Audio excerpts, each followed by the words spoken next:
Hello everyone, welcome our education channel We Learn Together.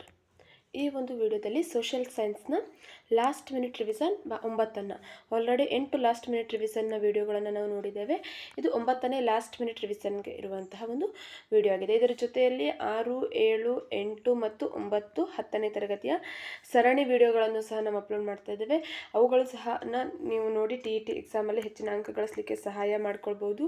ಅದರ ಜೊತೆಯಲ್ಲಿ ಕನ್ನಡ ಬೋಧನಾ ಶಾಸ್ತ್ರ ಆಗಿರ್ಬೋದು ಅಥವಾ ಸೈಕಾಲಜಿಗೆ ಸಂಬಂಧಪಟ್ಟಂತಹ ವಿಡಿಯೋಗಳು ನಮ್ಮ ಪ್ಲೇಲಿಸ್ಟ್ನಲ್ಲಿ ಇವೆ.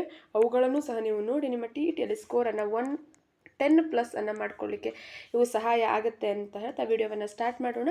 ಅದಕ್ಕೂ ಮೊದಲು ನೀವಿನ್ನು ನಮ್ಮ ವಿ ಲರ್ನ್ ಟುಗೆದರ್ ಎಜುಕೇಷನ್ ಚಾನಲನ್ನು ಸಬ್ಸ್ಕ್ರೈಬ್ ಆಗದೇ ಇದ್ದರೆ ಅಥವಾ ನಮ್ಮ ಚಾನಲ್ಗೆ ನ್ಯೂ ಯೂಸರ್ ಆಗಿದ್ದರೆ ದಯವಿಟ್ಟು ನಮ್ಮ ಚಾನಲನ್ನು ಸಬ್ಸ್ಕ್ರೈಬ್ ಆಗಿ ಹಾಗೆ ಬೆಲ್ ಬಟನ್ ಒತ್ತುವ ಮೂಲಕ ನಮಗೆ ನೋಟಿಫೈ ಆಗಿರಿ.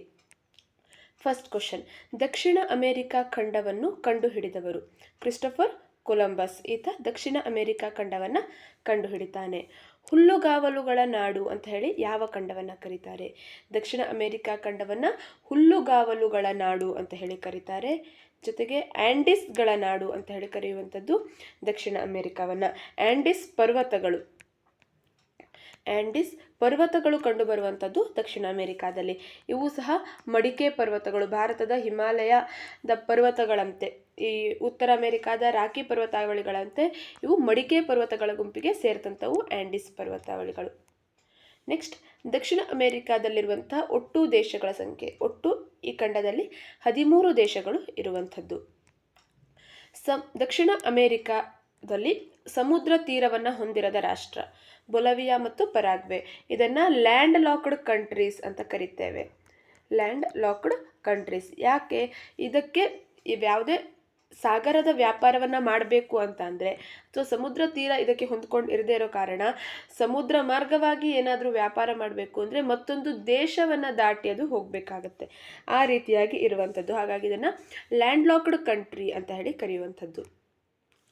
ದಕ್ಷಿಣ ಅಮೆರಿಕಾ ಖಂಡದ ಅತಿ ದೊಡ್ಡದಾದಂತಹ ರಾಷ್ಟ್ರ ಮತ್ತು ಚಿಕ್ಕದಾದಂತಹ ರಾಷ್ಟ್ರ. ಬ್ರೆಜಿಲ್ ಅತಿ ದೊಡ್ಡ ರಾಷ್ಟ್ರ ದಕ್ಷಿಣ ಅಮೆರಿಕಾದಲ್ಲಿ. ಫ್ರೆಂಚ್ ಗಯಾನ ಅತಿ ಚಿಕ್ಕದಾದಂತಹ ರಾಷ್ಟ್ರ ದಕ್ಷಿಣ ಅಮೆರಿಕಾ ಖಂಡದಲ್ಲಿ. ದಕ್ಷಿಣ ಅಮೆರಿಕಾದ ನೀಳವಾದ ರಾಷ್ಟ್ರ ಚಿಲಿ. ದಕ್ಷಿಣ ಅಮೆರಿಕಾದ ಪಶ್ಚಿಮ ಭಾಗದಲ್ಲಿ ಈ ಆ್ಯಂಡಿಸ್ ಪರ್ವತಾವಳಿಗಳೇನಿದ್ದಾವೆ ಅದರ ಒಂದು ನೇರವಾಗಿ ಅದರ ಸಮಾನಾಂತರವಾಗಿ ಈ ಒಂದು ಚಿಲಿ ದೇಶ ನೀಳವಾಗಿ ಇರುವಂಥದ್ದು ಉದ್ದವಾದಂತಹ ದೇಶ ಈ ಒಂದು ದಕ್ಷಿಣ ಅಮೆರಿಕಾದಲ್ಲಿ ಕಂಡುಬರುತ್ತೆ. ವಿಶ್ವದ ಅತ್ಯಂತ ಎತ್ತರವಾದ ಜಲಪಾತ ಏಂಜಲ್ ಜಲಪಾತವನ್ನು ನಿರ್ಮಿಸಿದಂಥ ನದಿ. ವಿಶ್ವದ ಅತ್ಯಂತ ಎತ್ತರವಾದಂತಹ ಜಲಪಾತ ಯಾವುದು? ಏಂಜಲ್ ಜಲಪಾತ. ಅದನ್ನು ಒರಿನೋಕೋ ನದಿಯ ಉಪನದಿಯಾದ ಚೂರನ್ ಹೇಳುವಂತಹ ನದಿ ನಿರ್ಮಾಣ ಮಾಡಿದೆ. 4 ಆಪ್ಷನ್ಗಳಲ್ಲಿ ಚೂರನ್ ಅನ್ನುವಂಥ ಆಪ್ಷನ್ ಕೊಟ್ಟರೆ ಇದು ಎಕ್ಸಾಕ್ಟ್ಲಿ ಕರೆಕ್ಟ್ ಆದಂತಹ ಆನ್ಸರ್ ಆಗುತ್ತೆ. ಬದಲಾಗಿ ಚೂರನ್ ಅನ್ನೋಂಥದ್ದನ್ನು ಕೊಡದೆ ಓರಿನೋಕೋ ನದಿ ಅಂತ ಕೊಟ್ಟರೆ ಇದನ್ನೂ ಸಹ ಸರಿ ಅಂತ ನಾವು ಆಪ್ಷನಲ್ಲಿ ತಗೊಳ್ಬೋದು. ಕಾರಣ ಓರಿನೋಕೋ ನದಿಯ ಉಪನದಿ ಚೂರನ್ ನದಿ ಆಗಿರೋದ್ರಿಂದ ಈ ಉತ್ತರವೂ ಸಹ ಸರಿಯಾಗುತ್ತೆ. ಬಟ್ ಚೂರನ್ ಹೇಳುವಂಥದ್ದೇ ಆಪ್ಷನಲ್ ಇತ್ತು ಅಂದರೆ ಎಕ್ಸಾಕ್ಟ್ ಆನ್ಸರ್ ಆಗೋದ್ರಿಂದ ಅದನ್ನೇ ಚೂಸ್ ಮಾಡಬೇಕಾಗತ್ತೆ. ಪ್ರಪಂಚದ ಅತಿ ದೊಡ್ಡ ನದಿ ಅಮೆಜಾನ್ ನದಿಯಾಗಿದೆ. ಪ್ರಪಂಚದ ಎತ್ತರವಾದಂತಹ ಸರೋವರ ಟಿಟಿಕಾಕ ಸರೋವರ. ಅಮೆಜಾನ್ ನದಿಯ ನೆಲದೊಳಗೆ ಹರಿಯುವ ಉಪನದಿ. ಈ ಅಮೆಜಾನ್ ನದಿ ಎಷ್ಟು ವಿಶಾಲವಾಗಿದೆ, ಎಷ್ಟು ದೊಡ್ಡದಾಗಿದೆ ಅಂದರೆ 1000ಕ್ಕೂ ಅಧಿಕ ಉಪನದಿ ಈ ಅಮೆಜಾನ್ ನದಿಗೆ ಇರುವಂಥದ್ದು. ಅದರಲ್ಲಿ ಒಂದು ಉಪನದಿ ಇದೆ ನೆಲದೊಳಗೆ ಹರಿಯುವಂಥ ನದಿ, ಅದರ ಹೆಸರು ಹುಂಗಾ. ಭೂಮಿಯ ಮೇಲಿನ ಅತಿ ಶುಷ್ಕ ಪ್ರದೇಶ ಚಿಲಿ ದೇಶದ ಅಟಕಾಮಾ ಮರುಭೂಮಿ. ಸರಿಸುಮಾರು 200 ವರ್ಷಗಳಿಂದ ಮಳೆ ಬಾರದೇ ಇರುವಂತಹ ಒಂದು ಪ್ರದೇಶ ಅಂತ ಈ ಅಟಕಾಮಾ ಮರುಭೂಮಿಯನ್ನು ನಾವು ಕರಿತೇವೆ. ಇದು ಚಿಲಿ ದೇಶದಲ್ಲಿರುವಂಥದ್ದು ಅತಿ ಶುಷ್ಕ ಪ್ರದೇಶ ಇದಾಗಿದೆ. ಪ್ರಪಂಚದ ಅತಿ ದೊಡ್ಡ ಮಳೆ ಅರಣ್ಯ ಅಮೆಜಾನ್ ನದಿ ಬಯಲಿನ ನಿತ್ಯ ಹರಿದ್ವರ್ಣ ಕಾಡು.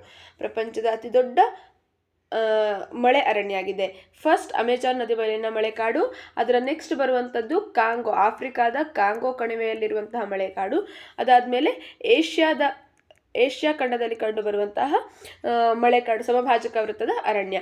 3 ಮಳೆ ಅರಣ್ಯಗಳನ್ನು ನಾವು ನೋಡ್ತೇವೆ ದೊಡ್ಡದಾಗಿ ಇರುವಂಥದ್ದು. ಅಮೆಜಾನ್ ನದಿ ಬಯಲಿನ ನಿತ್ಯ ಹರಿದ್ವರ್ಣ ಕಾಡನ್ನು ಸ್ಥಳೀಯವಾಗಿ ಕರೆಯುವ ಹೆಸರು ಸೆಲ್ವಾಸ್ ಅಂತ ಹೇಳಿ ಸ್ಥಳೀಯವಾಗಿ ಇದನ್ನು ಕರೀತಾರೆ.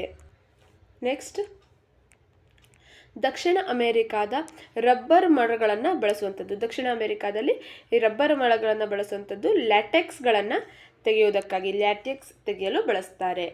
ದಕ್ಷಿಣ ಅಮೆರಿಕಾದ ಹುಲ್ಲುಗಾವಲುಗಳನ್ನು ಕರೆಯುವ ವಿವಿಧ ಹೆಸರುಗಳು ಯಾವ್ಯಾವುದು ಅಂತ.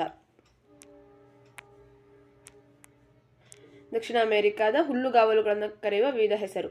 ಓರಿನೋಕೋ ನದಿ ಬಯಲಿನಲ್ಲಿ ಅಂದರೆ ವೆನೆಜುವೆಲಾ ಭಾಗದಲ್ಲಿ ಲಾನೋಸ್ ಅಂತ ಹೇಳಿ ಕರೀತಾರೆ. ಬ್ರೆಜಿಲ್ನ ಉನ್ನತ ಭಾಗದಲ್ಲಿ ಕಾಂಪಾಸ್ ಅಂತ ಹೇಳಿ ಕರೆದ್ರೆ, ಅರ್ಜೆಂಟೈನಾದಲ್ಲಿ ಪಾಂಪಾಸ್ ಅಂತ ಹೇಳಿ ಕರೀತಾರೆ ಹುಲ್ಲುಗಾವಲುಗಳನ್ನು. ಓರಿನೋಕೋ ನದಿ ಬಯಲು ಅಂದ್ರೂ ಒಂದೇ, ವೆನೆಜುವೆಲಾ ಭಾಗ ಅಂದ್ರೂ ಒಂದೇ. ಇಲ್ಲಿ ಲಾನೋಸ್, ಬ್ರೆಜಿಲ್ನ ಉನ್ನತ ಭಾಗದಲ್ಲಿ ಕಾಂಪಾಸ್, ಹಾಗೆ ಅರ್ಜೆಂಟೈನಾದಲ್ಲಿ ಪಂಪಾಸ್ ಅಂತ ಹೇಳಿ ಕರೆಯುವಂಥದ್ದು. ಪಕ್ಷಿಗಳ ಖಂಡ ಅಂತ ಕರೆಯುವಂಥದ್ದು ಯಾವುದು? ದಕ್ಷಿಣ ಅಮೆರಿಕ ಖಂಡವನ್ನು. ವಿಶ್ವದ ಅಪಾಯಕಾರಿ ಮೀನು ಫಿರ್ಹಾನ್ ಮೀನು. ಇದು ಅಮೆಜಾನ್ ನದಿ ಬಯಲಿನಲ್ಲಿ, ಅಮೆಜಾನ್ ನದಿಯ ಈ ಒಂದು ಭಾಗದಲ್ಲಿ ಕಂಡು ಬರುವಂತಹ ಮೀನಾಗಿದೆ ಫಿರ್ಹಾನ್ ಮೀನು. ಪ್ರಪಂಚದ ಕಾಫಿ ಪಾತ್ರೆ, ಬ್ರೆಜಿಲನ್ನು ಪ್ರಪಂಚದ ಕಾಫಿ ಪಾತ್ರೆ ಅಂತ ಹೇಳಿ ಕರೀತಾರೆ.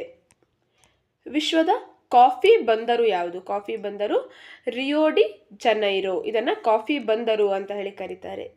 ಜಗತ್ತಿನ 2ನೇ ಅಧಿಕ ಕಬ್ಬು ಉತ್ಪಾದಿಸುವಂತಹ ರಾಷ್ಟ್ರ ಬ್ರೆಜಿಲ್ ಆಗಿದೆ.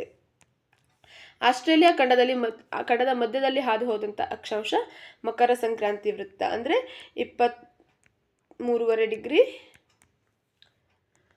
ದಕ್ಷಿಣ ಅಕ್ಷಾಂಶ.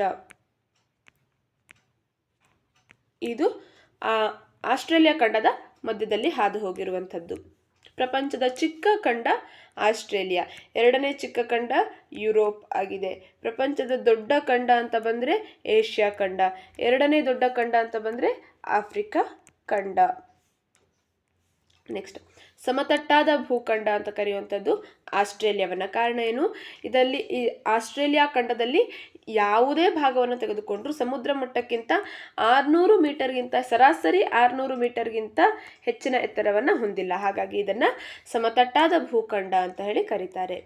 ಮಧ್ಯ ಮತ್ತು ದಕ್ಷಿಣ ಪೆಸಿಫಿಕ್ ಸಾಗರದಲ್ಲಿ ಇರುವ ದ್ವೀಪ ಸಮೂಹವನ್ನು ಕರೆಯುವಂಥದ್ದು ಓಸಿಯಾನ.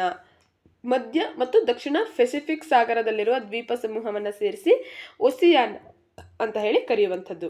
ಓಸಿಯಾನದಲ್ಲಿರುವಂತಹ ಪ್ರಮುಖ ಖಂಡ ಆಸ್ಟ್ರೇಲಿಯಾ. ಮರುಭೂಮಿಗಳ ಖಂಡ ಅಂತ ಹೇಳಿ ಕರೆಯುವಂಥದ್ದು ಆಸ್ಟ್ರೇಲಿಯಾ ಖಂಡವನ್ನು. ಆಸ್ಟ್ರೇಲಿಯಾವನ್ನು ಕಂಡು ಹಿಡಿದಂಥವ್ರು ಯಾರು? ಜೇಮ್ಸ್ ಕುಕ್ ಆಸ್ಟ್ರೇಲಿಯಾವನ್ನು ಕಂಡು ಹಿಡಿತಾನೆ. ಗ್ರೇಟ್ ಡಿವೈಡಿಂಗ್ ಸರಣಿ ಇರುವಂಥದ್ದು ಆಸ್ಟ್ರೇಲಿಯಾದಲ್ಲಿ. ಆಸ್ಟ್ರೇಲಿಯಾದಲ್ಲಿರುವಂತಹ ಹವಳ ದ್ವೀಪದ ಹೆಸರು ಗ್ರೇಟ್ ಬ್ಯಾರಿಯರ್ ರೀಫ್. ಇದು ಆಸ್ಟ್ರೇಲಿಯಾದಲ್ಲಿರುವಂತಹ ಪ್ರಮುಖ ಹವಳ ದ್ವೀಪದ ಹೆಸರಾಗಿದೆ. ಒಟ್ಟು 30 ಕ್ವಶನ್ಗಳನ್ನು ಈ ಒಂದು ವಿಡಿಯೋದಲ್ಲಿ ನಾವು ನೋಡಿದ್ವಿ. ನೆಕ್ಸ್ಟ್ ವಿಡಿಯೋದಲ್ಲಿ ಇದೇ ರೀತಿಯಾದಂಥ ಇನ್ನಷ್ಟು ಪ್ರಶ್ನೆಗಳನ್ನು ನಾವು ನೋಡ್ತಾ ಹೋಗೋಣ. Thank you for watching our ವಿಡಿಯೋವನ್ನು ಲೈಕ್ ಮಾಡಿ, ಶೇರ್ ಮಾಡಿ. ಹಾಗೆ ಯಾರು ನಮ್ಮ ಚಾನಲನ್ನು ಇನ್ನೂ ಸಬ್ಸ್ಕ್ರೈಬ್ ಆಗದೇ ವಿಡಿಯೋವನ್ನು ನೋಡ್ತಾ ಇದ್ದೀರೋ ದಯವಿಟ್ಟು ನಮ್ಮ ಚಾನಲನ್ನು ಸಬ್ಸ್ಕ್ರೈಬ್ ಆಗಿ. Thank you.